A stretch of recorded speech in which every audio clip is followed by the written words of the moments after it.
It's important to say up front that the manifestations and experiences of autism are variable. This is why we now use the term autism spectrum disorder. Some children diagnosed with autism spectrum disorder are nonverbal and cognitively impaired. Others have good language capabilities and a normal or high IQ. But all on the spectrum will struggle in several arenas, including problems with social interactions and communication, as well as having restricted and repetitive behaviors, interests, and activities. Now, the specific manifestations of these main features will vary from individual to individual. And for the purposes of this video, I'll focus mainly on children who have acquired language and do not have intellectual impairment. So I think a first step is to know your child. My experience of parents who have children with developmental disabilities is that they have done thorough research on their child's condition, and they know the particulars when it comes to their own child. This is an outgrowth of love and is why parents can be such good advocates for their children in various settings. Well, what else is important? I think viewing your child through a biblical lens.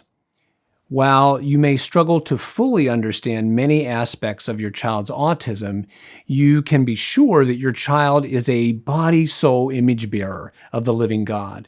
He or she is created in the image of God. And starting with a biblical view of their personhood is key. Children on the autistic spectrum have a spiritual nature as well as bodily weaknesses. This is true for all of us.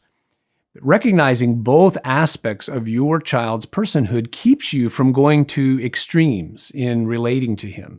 For example, we don't want to ignore the brain-based aspects of autism and focus solely on spiritual and sin issues, nor do we want to overemphasize the physical component and downplay their responsibility before God and others. Instead, we want to make biblically wise distinctions between sin issues, that's the realm of the heart, and bodily or brain-based issues and weaknesses. This body-soul duality is the common ground between those with and without autism.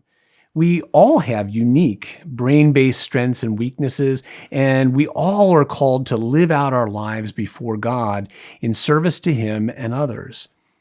As a parent, you will seek to serve your child as a whole person, body and soul, doing all that you can to minimize their weaknesses, to capitalize on their strengths, and to point them to Jesus.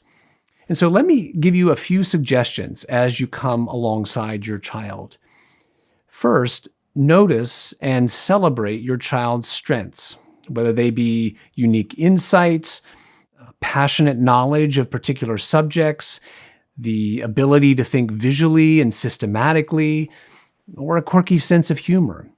The Apostle Paul speaks in 1 Corinthians 12 that each member of the body is indispensable. So you should expect to learn many things from your child as well. Second, try to step into their shoes as much as you can, to experience the world as they do. You will likely hear things from them like, I get overwhelmed in larger groups, or I tend to see the parts, not the whole, or I misread what people are thinking and feeling all the time. Or it's hard to change gears in the moment. Notice that none of these experiences necessarily suggest sin in your child's actions or motives. Recognizing these tendencies helps you to be more patient and compassionate. Things that you may take for granted, like reading body language or being flexible as a given situation dictates, your child may find extremely difficult. Also, remember that not everything socially odd in your child is sinful. No doubt children benefit from specific training to improve their social awareness and interpersonal skills, We want them to grow in looking not only to their own interests, but also to the interests of others, as Paul puts it in Philippians 2:4. At the same time, those who are so-called neurotypicals should not jump to conclusions about what is sin and what is not. Our tendency may be to shade the truth a bit, to protect our reputation, or to tell someone what she wants to hear to avoid a conflict. So while we may be uncomfortable with a child's unfiltered and honest comment, we need to realize that our own filters may actually have a sinful motivation at times. Third, be aware of how sensory stimulation in the environment may be affecting your child. It's challenging enough for children on the autistic spectrum to respond to the multitude of verbal and nonverbal cues in their environment. They may also have struggles with sensory and auditory integration. A child with autism may react strongly to touch or smells or sounds or tastes or sights that wouldn't affect the typical person. They may be distracted by an air conditioner's fan and may totally miss you asking them to do something.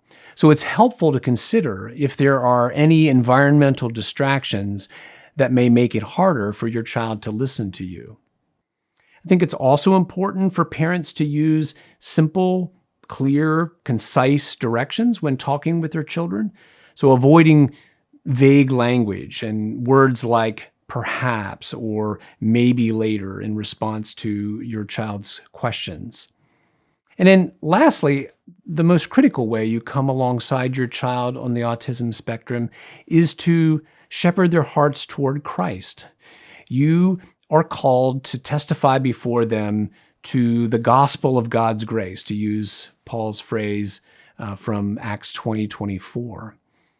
And while targeting the heart it certainly involves addressing sinful behavior, it's much more than that. It includes teaching, instruction, encouragement, and speaking often about the wonders of how God has redeemed us through Jesus. This heart-oriented ministry is no doubt more challenging in a child with significant limitations in language and communication and social difficulties. The way you appeal to your child's conscience will need to be developmentally appropriate. But you can be sure that their conscience is active because they are an image bearer of God. So ask your Father in heaven to give you wisdom about which parental expectations your child is able to handle well at this particular point in time. I'll close with this. Amid your parenting joys and challenges, victories and setbacks, make it a priority to confide in a few close friends who can pray for you and walk alongside you as you walk alongside your child. You need people who will both rejoice and weep with you, who will point you to Jesus as you seek to honor him in parenting the child he has given you.